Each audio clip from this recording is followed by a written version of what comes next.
Namo for, Namo fa, Namo Seng. Homage to the Buddha, homage to the Dharma, homage to the Sangha. We are gathered today to look into the 17th part of Keeping the Light booklet, the 30th part of the original 48 methods to Nianfo. This section of the text is one that is very close to our art. It is called Recitation in the Light of the Self-Mind. Self-mind is a particular choice of the translator. It means our original mind, our mind. It can be strange to look into this in this way. As Buddhists, what is this I that has a mind? It is not the mind of our small self. It is our great mind, from before our birth and after our own death. The text goes, if all sounds are the sound of the self-mind, then all lights are also the light of the self-mind, of the true mind. If the sound of the self-mind, the true mind, exists anywhere, the light of the true mind also shines from that space, from that place in the original. If you rest in the sound of the true mind, to recite the Buddha's name, you are resting in the light of the true mind as you recite. This is also the supreme realm where the polluted, afflicted mind has been eliminated. The practitioner should strive to cultivate this method. So this method is really about cultivating all sounds as the sounds of our true mind.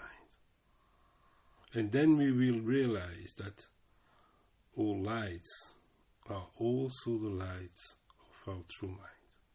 That's the first sentence of the text, and that's really, in very brief, the center of that practice.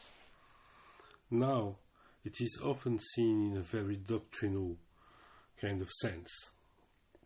We could say that from the point of view of Buddhist and particularly Chan philosophy, this means that we can see all sounds and all lights, which is to say all forms, all things, the universe itself, as a manifestation of our true nature. And Amitabha, Buddha, which is so central in Chinese Buddhism, because it is the Buddha which personificates, it is the archetype of our true mind. So Amitabha is the light of our true mind. It is pure and brilliant in every place.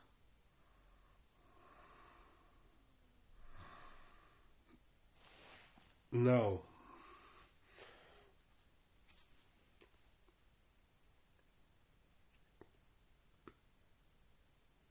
the practice has several stages, as the texts point to. First, there is the fact of wanting to sit and see all sounds and whatever happens as our own mind, to fully accept it and be open, and especially to sounds. This is really a sound meditation. My own teacher used to call it the zazen of the hearing, or hearing zazen. So,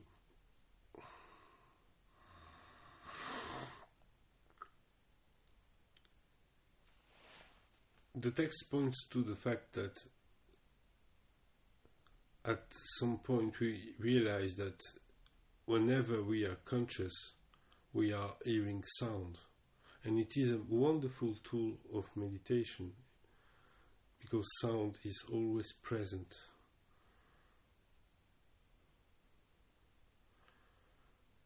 At a certain point in our practice, as I've said earlier, we can begin to perceive a sound beyond sounds, a sound that is not produced by anything but our own mind, a sound which is within ourselves.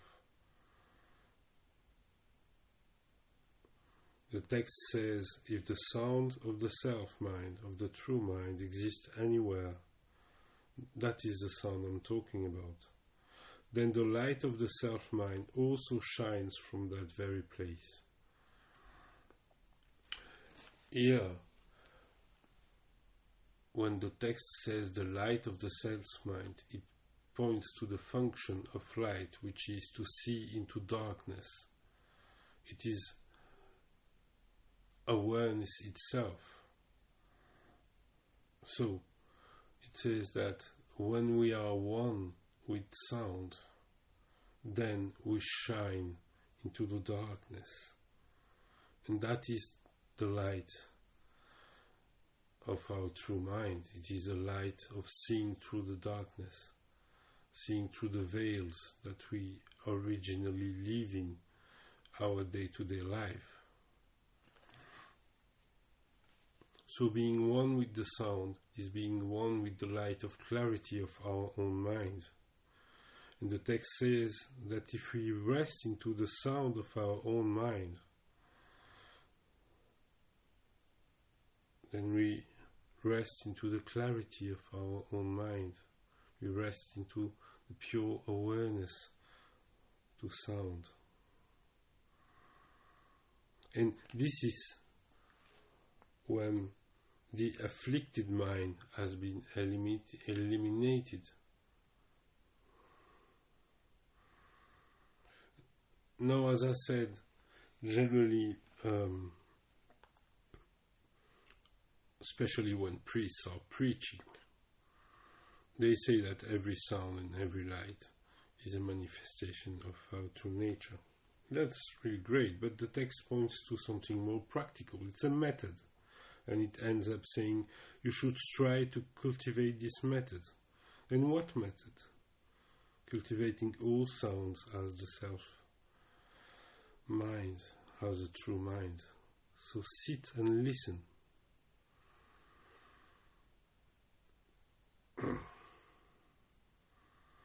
So we can see it from a literal kind of point of view, where we need to concentrate with full attention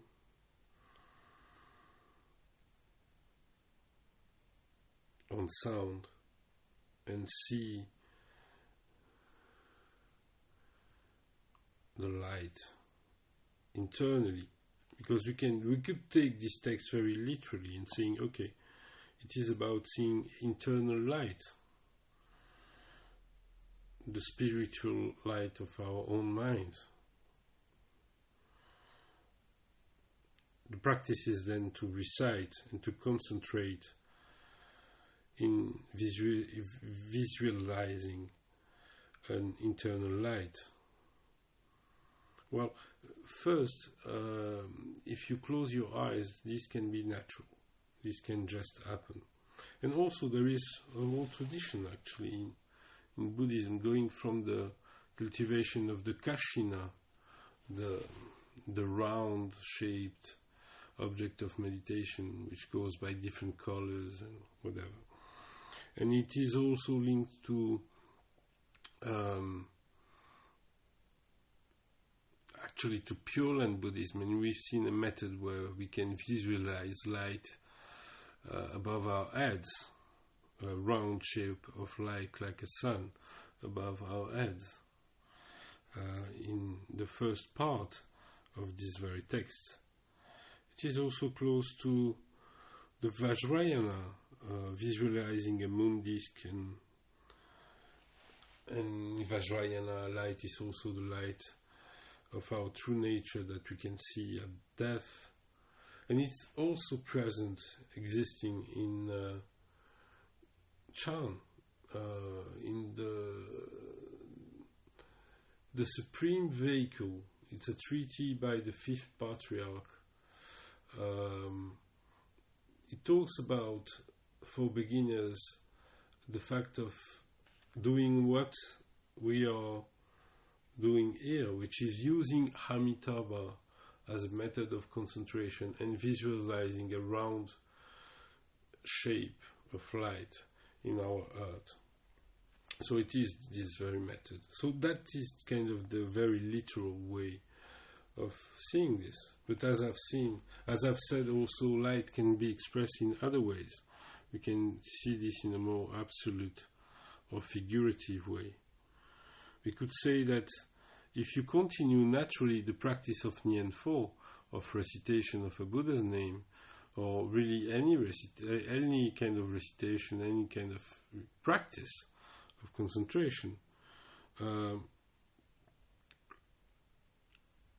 you really establish Ziguan, Chikan, concentration and observation. And as we've said earlier, you can establish that kind of golden circle of concentration and observation in equilibrium, in harmony.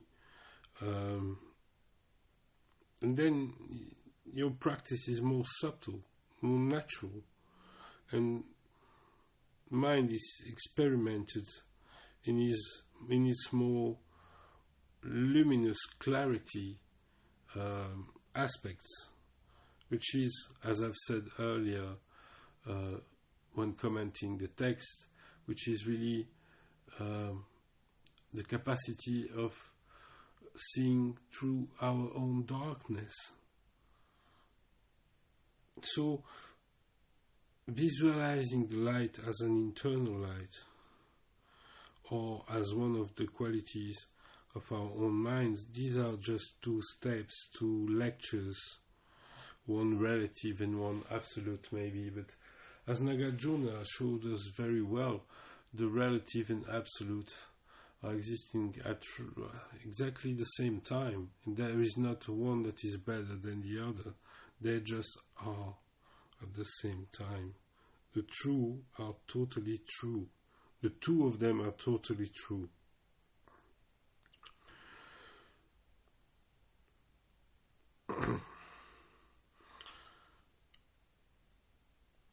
In our Sangha, we also call that method Kuan Yin Chan, which is, Kuan means observing, seeing, and Yin means sounds, so observing sounds.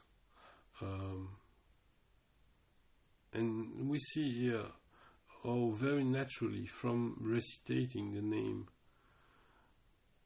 very naturally you can go into the practice of listening. When you truly listen, that's really a major part of any kind of recitation practice, and especially in a Chan way of doing it. It's really about truly saying it, being totally attentive, being here when recitating the name, and totally listening, totally receiving it. So really, as the text says, we should strive to cultivate this method. We should try as most as we can to put ourselves totally in the method, which is very simple. We should just totally listen and totally recitate the name. And we will will see how naturally this leads us to totally listening, to totally being beyond our small self, beyond what we think and we like and whatever, and just to receive and be one and go even beyond that one.